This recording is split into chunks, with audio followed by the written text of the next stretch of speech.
Number সৎ, 2 number তহবিল, 3 number প্রতিষ্ঠান।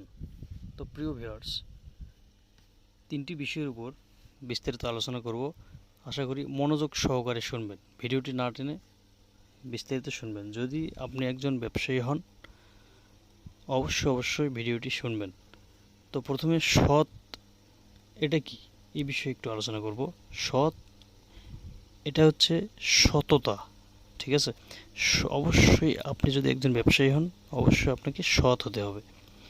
তো আপনার ভিতরে সততা যদি থাকে, আপনি যদি সৎ হন, তখন মানুষ বা কাস্টমার কিন্তু আপনাকে আকৃষ্ট করবে। মানুষ তখন জানবে যে অমুক বা অমুক শপকিপার অনেক সৎ, ভালো। মানুষ কিন্তু তখন আপনার দিকে ধাবিত হবে। তো নাম্বার 2 যেটা তহবিল, ব্যবসা বাণিজ্য করতে গেলে তহবিল বা নগদ অর্থ অবশ্যই মজুদ থাকতে হবে, অবশ্যই থাকতে হবে।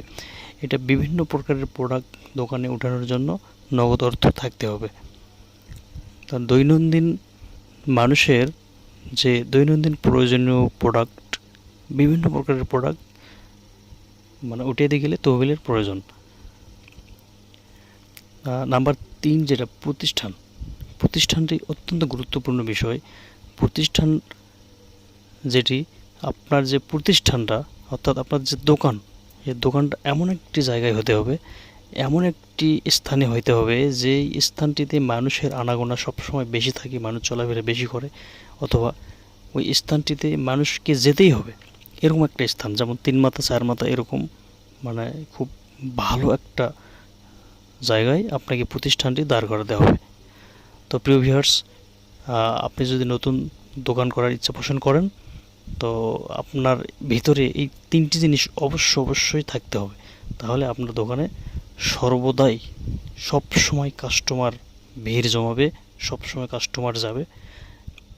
তো ঠিক আছে, আশা করি বুঝতে পারছেন। ভিডিওটি যদি ভালো লাগে সাবস্ক্রাইব করবেন, লাইক করবেন।